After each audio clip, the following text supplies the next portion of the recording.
All right, so good morning. We have a fabulous panel here. Emerging threats is such a large topic, it was hard for us to nail it down. We came up with 3 really big topics and then some recommendations for you. So I'm going to let that be the intro, and I'm going to tell you a little bit about each of these panelists. You can tell I'm a teacher. I brought a notebook. Okay, so first we have Jeff Worthington, and he's the executive strategist at CrowdStrike.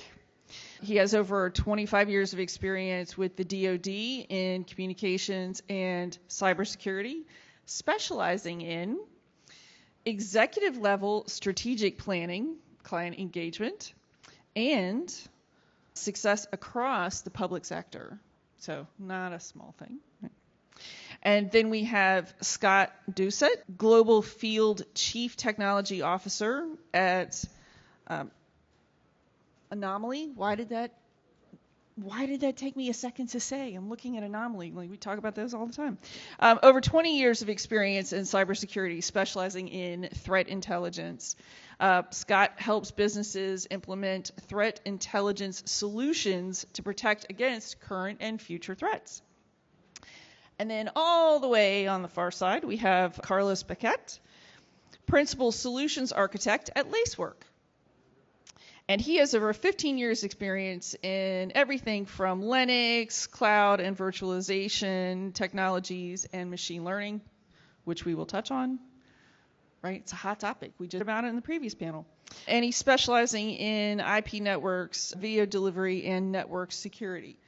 Without further ado, we will hit on the very first topic, and it is artificial intelligence and machine learning. Gentlemen, what are those threats that you see coming up in that arena, big arena? We're going to go in order? Okay.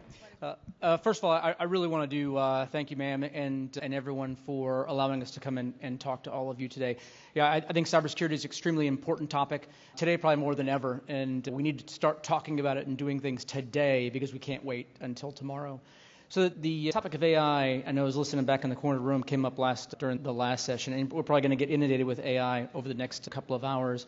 But the adversary is using AI today, and so I think it's an imperative that we use AI as well, artificial intelligence, machine learning in your solutions. Yeah, I likened it one time a couple of years ago to the dodgeball game I used to play as a kid.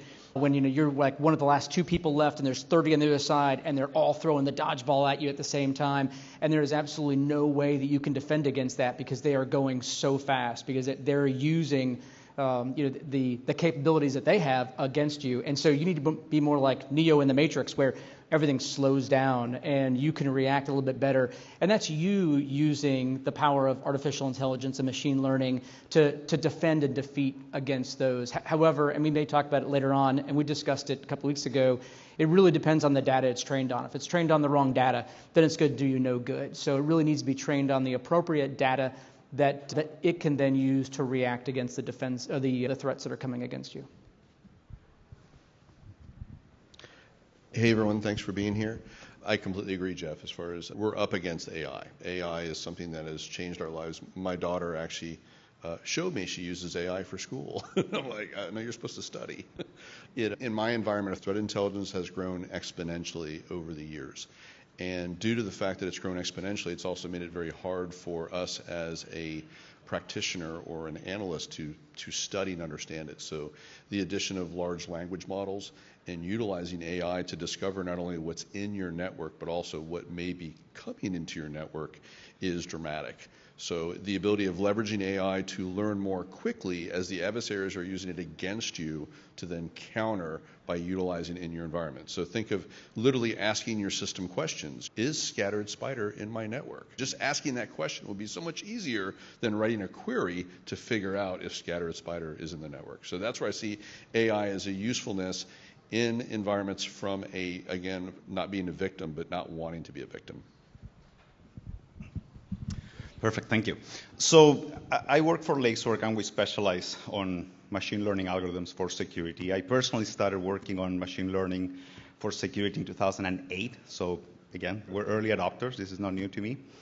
The one thing that I think is important to keep in perspective is if I take the least technical person in any room, right? Like, and I could be off here, but humor me, right? Like the least personal technical person here, or think about your dad, maybe your mom, right? I think it takes them about a week to write the DDoS component of a botnet. So with a bit of money, you can create a botnet. You go to ChatGPT, not even something too advanced. I think it'll take you, okay, not a week, a month. Within a month, that person can, again, we don't want to discuss how to do it here, but you can fairly easily craft the component that's going to launch a DDoS attack in your environment, right? So think about that. That was unthinkable 2 years ago, right? What does that do to the attacker, to your threat landscape, right? So we've been talking about you have to be careful. You don't put your data in ChatGPT. Sure, that's going to be table stakes. The point is that just like your developers are being very proficient, probably using GitHub Actions or whatever other LLM, so are the bad guys, right? So again, anybody at this point can craft malware. It's not anymore a very serious guy in Eastern Europe that's extremely smart. No, I'm saying, again, mom or dad, give them a week, give them a month. They're going to start, that's how easy it's going to be to start crafting malware, to start creating new threats. That's the challenge, right? So what does that do to your shift right? That's not something your posture is going to do anything for you. It's not something, there's no CVE for new malware or for new attacks, right? So I think that's a real challenge when we talk to AI. We have to embrace it. We have to get good at it, just like the bad guys are.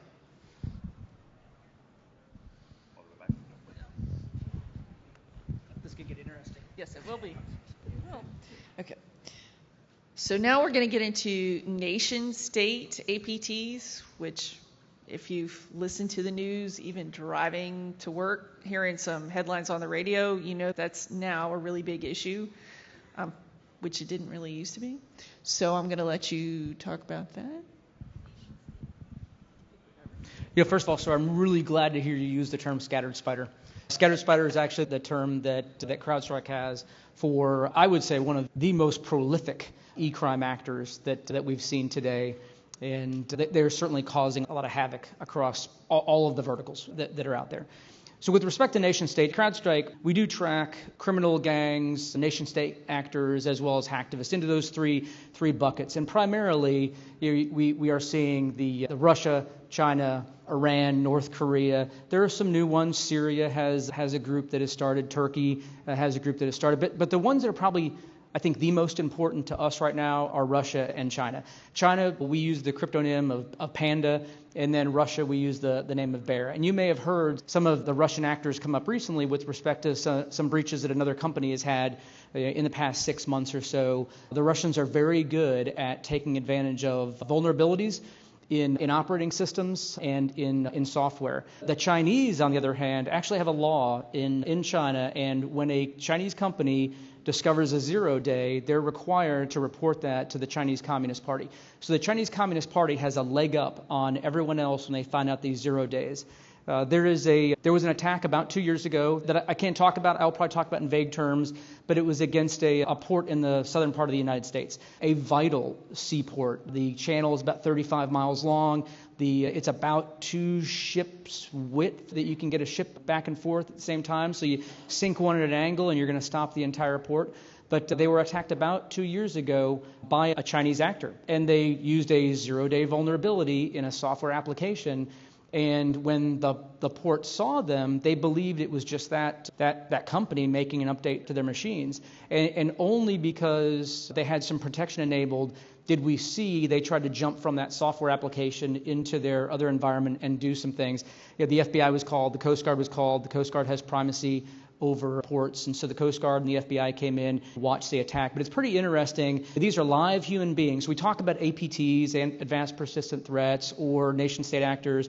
These are live humans that are on a keyboard, and you need live humans on a keyboard that are defending against that, enabled by artificial intelligence and machine learning to make you faster. But you can really see that there's a live person on the other end. They will only get faster, and they'll only get better. There are probably thousands Chinese actors for every 1 or 2 of ours that we have defending our critical infrastructure.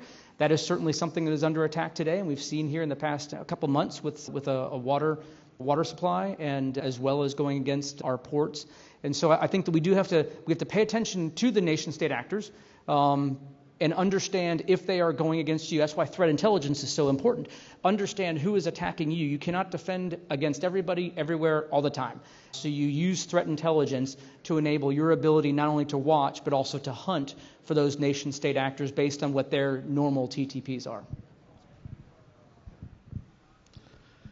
So if any of you are a baseball fan, if you watch after a hitter either makes a hit or does not, they walk back to the dugout, what's the first thing they do? Usually they pick up a tablet and they look at actually prior information. So they're looking at basically intelligence is what they're doing. So they're looking at what will they do next? What's their next move? If, again, they made a hit, or if they made a hit, they're high-fiving. If they didn't make a hit, they're more than likely going to look. We've seen this also in other sports where they're looking at past experiences to understand what happens in the future. Nation state, Jeff makes a great point. Threat intelligence is so important. I live in Georgia. We had a situation in Fulton County recently where it shut down a lot of the municipalities there. It wasn't called a nation state as far as, but I think they were behind it. And it, as you can see, it causes disruptions in everyday life. And we're seeing this more and more. As we become more and more cyber connected, I think threat intelligence becomes more and more of a necessity, where we've got to know, again, what the tablet says. What did they do prior? What do we think they'll do next time in the environment? I think when it comes to nation states, historically the CISO has to prioritize, right? That's a job. I need to prioritize what am I going to take care of. And the CISO on the board, I think historically has been they're going to target the government, they're going to target the military. Why would Iran, Russia, North Korea, China care about my business? And because what separates a nation-state APT is really the sophistication of the attack, right? We're going to see things like living off the land techniques, really hard to detect. As Jeff just said, they're going to exploit CVEs that you might probably not have patched. Again, it's like a level up, right? It's a much more sophisticated attack. What has changed is, if you think about SolarWinds 2020, like they were in the front lines, right? Like they're suppliers. The previous panel talked about this, right? Suppliers. So you don't need to be critical infrastructure for you to be a target, right? Like you are in the path. Like I'm gonna target you for me to eventually get to critical infrastructure. So the private sector, your businesses, might very well be in the front line. Sure, you're not the government, but you are at the first line. You are the one holding those unpatched CVEs. And if we build on the previous question, if you think about the advantages that LLMs, whatever, machine learning, democratization of machine learning will do for the attackers, those very advanced attacks, they're not necessarily going to be something that nation states are going to be able to do. Maybe not your dad, not your mom, but a bit more sophisticated people are going to be able to probably start executing those living off the land techniques, very sophisticated attacks, very hard to detect. Likely your CSPM doesn't cover you. Likely there's no CVE for it. That's the trick. Like we're going to see those very advanced attacks in our own businesses, in our own networks, not necessarily in critical infrastructure or government. Do you mind if I make another comment on that one? Awesome. I certainly appreciate what Carlos said about the living off the land techniques. In fact, that's exactly what we're seeing today. So at CrowdStrike, we have two terms. One is indicator of compromise. My front door is open. Now I need to go find out if they've gone into my refrigerator, eaten my last pizza, and where they are in the house. Or indicators of attack, that the doorknob is being jiggled to the left. Usually it's jiggled to the right. The doorknob was turned, but the key wasn't done first. And those are indicators of attack based on what we know of an adversary and what an organization has learned over time as an adversary changes their techniques and procedures. And then that's exactly what they're going to do, is they're going to use the same tools that your administrators are using, which is why so you've gone around now the Maginot Line in France, and they're in your environment. You have to be able to be that 1800s police officer twirling the keys as he walks around, checking the doors and the windows and making sure things are locked. You have got to hunt your network because they're in there. We talked about breakout time and time dwell time, so how long you're in the environment. The e-criminal actor is going to be in there as short time as possible. They want to log in using your identity, and they want to do whatever they want to do on the objective in your environment, and then take whatever they need and make money very quickly. The nation-state actor does not care about that. They're willing to stay there for 200, 300, 400 days because they want to gain as much intelligence and understanding about you as they possibly can to use it at some point in the future. And so we have seen that time it takes to get into a network go from hours to 84 minutes 2 years ago to 74 minutes a year ago to now it's 62 minutes for someone to get into a network and start moving around laterally. But we have seen it as fast as 2 minutes and 7 seconds. So you have the time it takes to walk down to the Geedunk, get a cup of coffee, and come back to your network, and you have missed the attack. And now they're in there using the same tools that your guys and gals are using every day.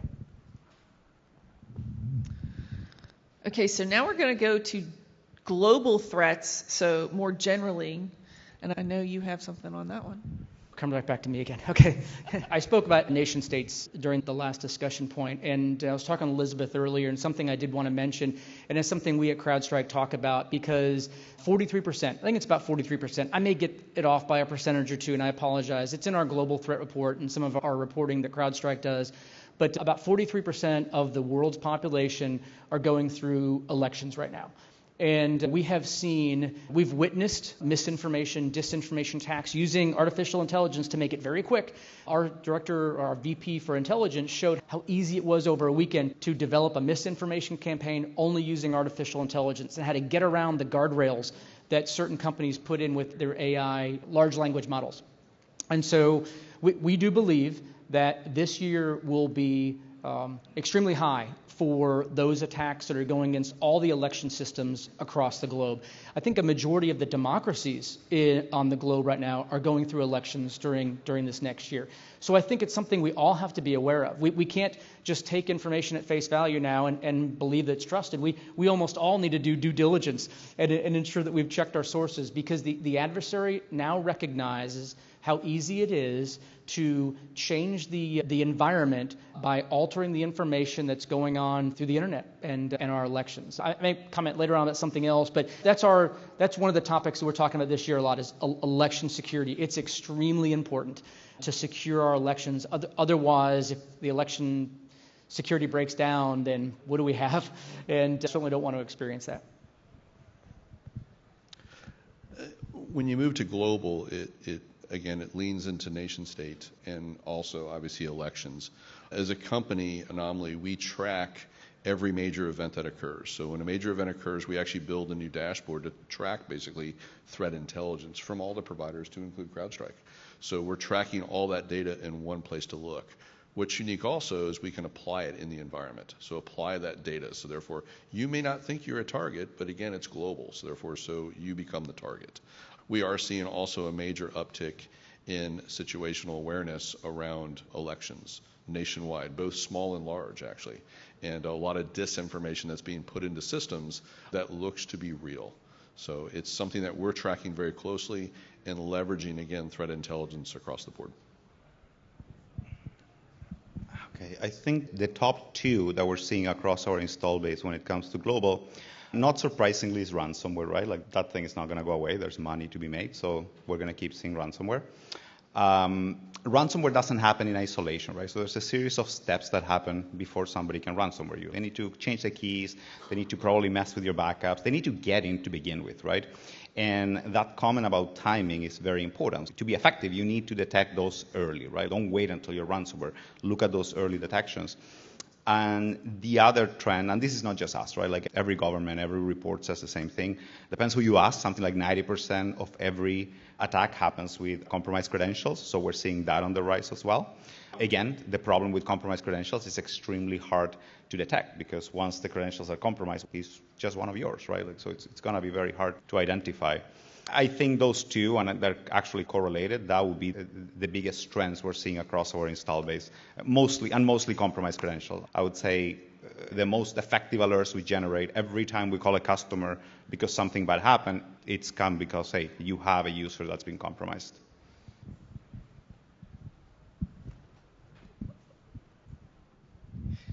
Okay, so we're going to wrap it all up with a bow and talk about recommendations for managing some of these issues.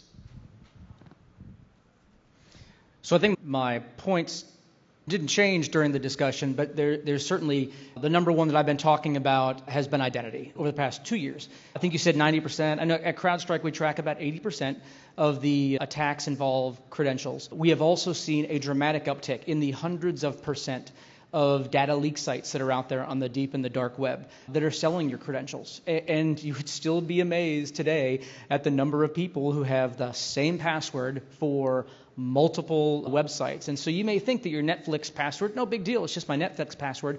It may also be your PNC Bank password and your something else password.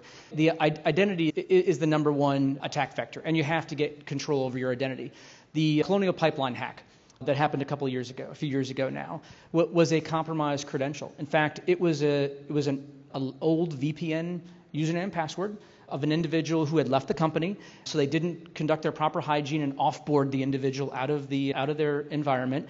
And so they were just trying different things. They bought it on the dark web and decided to try it, and they got lucky and got in. It was luck. It wasn't like they were trying a specific password. They were spraying everything they had from this data leak site they bought. And so identity is number one. And number two is gaining visibility. You have to gain visibility of your network. We all have shadow IT networks, and I was at Joint Special Operations Command as the CIO. I know I had them as well, and we were finding different things, parts of our environment we didn't know about. We turned on an operational technology, POV, a proof of value, for a client a couple days ago, and we turned on this OT sensor inside their normal IT environment. And we found OT devices that they weren't aware of. You have to get control of your identity and then understand what you really have to protect. Because if you don't know where your gaps and seams are, that is exactly where the adversary is going to go. They're going to go in the shadows where you don't have visibility, and then they're going to exploit your environment.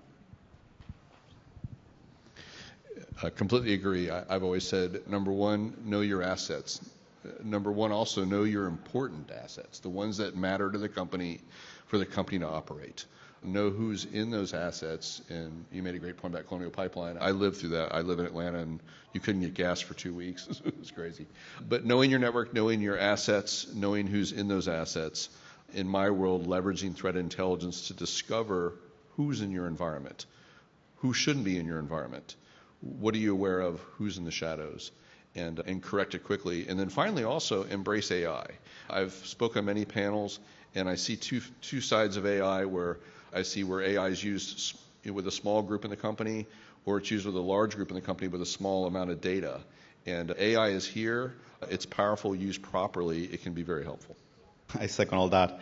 I think two recommendations, because we just touched on credentials, right? Get good at IAM, get good at KIM. Like the number of organizations that every week I work with, that I look at their IAM and I see a number of users, roles, etc., with thousands of entitlements, 5,000 entitlements, and then I look at how many have been used, and it's 10 over the last 3 months. Okay, so you have a user that requires 10 cloud entitlements, but you have provisioned 5,000, 6,000. I cannot emphasize that enough. If compromised credentials are important, get good at IAM, have a KIM solution, right? There's a lot of ways to solve this out there. And the second one is what Scott just mentioned, right? Definitely embrace AI. I still sometimes work with groups that tell me, I don't like it because I don't understand it. I just want my rules. If I have a rule, if I see a reverse shell, I understand it. I wrote the rule, gets triggered, it's my rule, I get it. That doesn't cut it anymore, right? If your adversaries are getting really good because they're leveraging latest technology, get good at it, right? As a security professional, be comfortable with it, like supplement. Rules are important, some things you can do with rules. There's many things that getting good at it, getting comfortable with, leveraging different solutions. Not everything is LLM. There's some algorithm solutions that solve very specific problems that are very good. But again, in a nutshell, just get good at it, get comfortable. The rules-only mentality, it's not good enough for 2024, 2025. We managed to leave a few minutes for questions. Are there any questions you all have for our panelists? Sir?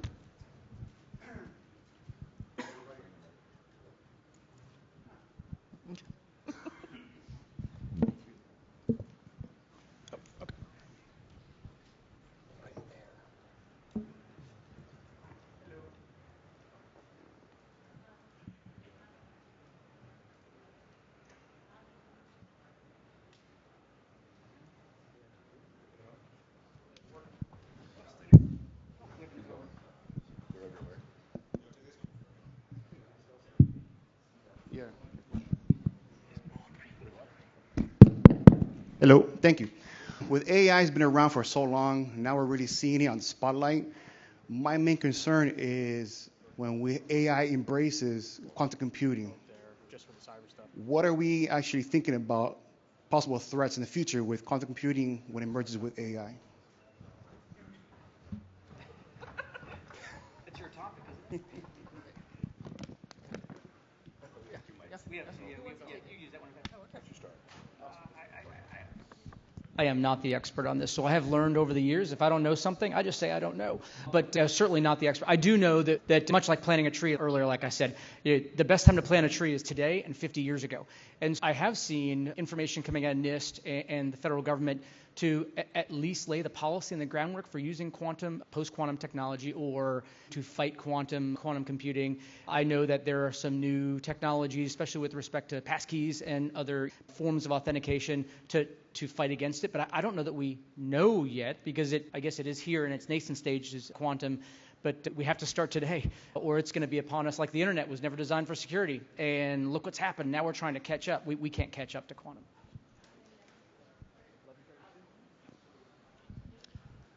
Yeah, I agree. It's not new, but it's the discovery of the information quickly. In our company, we're embracing AI as fast as we can to literally ask the system, like I mentioned earlier, like asking about scattered spider, to literally ask the system questions and get answers back in seconds. And that's the goal. And to your point, as the adversaries speed up their responses, if you will, or their discovery, or even he mentioned very early on, just discovering 0 days before we do. So knowing about them before we even get them in place. And so that's where the race is on. I don't have a clear answer of what we're going to do, but we have embraced, and I say we've embraced AI, we've embraced machine learning for years. So AI, as far as when I heard the term again being thrown around, I'm like, we've been doing this for a while. So it's just but now with the generative AI and the ability to ask a plain English, French, Spanish, German, Arabic question to the environment and get a response, to me, that's huge. And to build queries in the environment quickly, that's massive. So that's where I think we can get at least close to par. I second the answer. We don't know. No one saw ChatGPT coming, right? And we had machine learning for 20 years, and no one knew, right? The impact it was going to have. I think there's an important place for anomaly detection, true anomaly detection, right? It doesn't matter how the attack is going to come or from where. Your code, your workloads, whatever you have in the cloud, it always does the same thing, especially if you're in containers, right? Like, it always behaves the same way. Like, sure, there's different changes. You get new employees, you get new applications. But at the end of the day, it's fairly easy to profile that and understand what's normal and discriminate normal from abnormal, right? So when you're facing uncertainty, right? Like, when you're looking at the unknown, like, we don't know the next thing. Something's coming for sure from that space. That's a fantastic question. We don't know what it is, but we do know how our workloads behave. We do know how our users behave. We can leverage ML to really do it at scale, right? So at the end of the day, we all do the same thing. Our code always does the same thing. So getting good at anomaly detection, understanding your code, understanding your behaviors, I think is going to be critical. So whatever it is that's coming next, at least I know what my environment is supposed to do. So when something bad happens. For another one? Anybody else? Okay, good. So one thing, I guess another recommendation, something I think is very important is you have to know how you are today to get better tomorrow. When I took over as a CIO for Joint Special Operations Command, we really didn't know. Were 10,000 pings against our network bad or good? Were we acting quicker than we did yesterday? We had no clue. And I know it was a mark on the wall, but it was detect in seconds, mitigate in minutes, compliance in real time. And those were the three metrics that I asked the team to start tracking. Detect in seconds, mitigate the threat in minutes, but I wanted compliance in real time, which we probably never got to. But at least it gave us a mark that we could look at every day and see if we were getting better or worse. At CrowdStrike, we believe in something called 1-10-60. So detect in 1 second, detect that activity in 1 second, contain it, and start to investigate within 10 minutes, and then fully remediate in 60 seconds. And we do believe, based on the historical nature of how threats change and times change, is that if you can live by 1-10-60, then you're going to be fairly safe. You're going to be protected. But bottom line is, if you're not tracking today how you're doing based on some metrics in order to get better tomorrow, then you're just kind of paddling in the middle of an ocean, not really knowing where you need to go. You need to have some North Star, some mark on the wall. I use detect in seconds, mitigate in minutes, compliance in real time. Well, we don't have enough time for anybody to hop up with a new question. See, y'all should have been faster. So with that, thank you all very much. This was a fabulous panel. I appreciate it, y'all.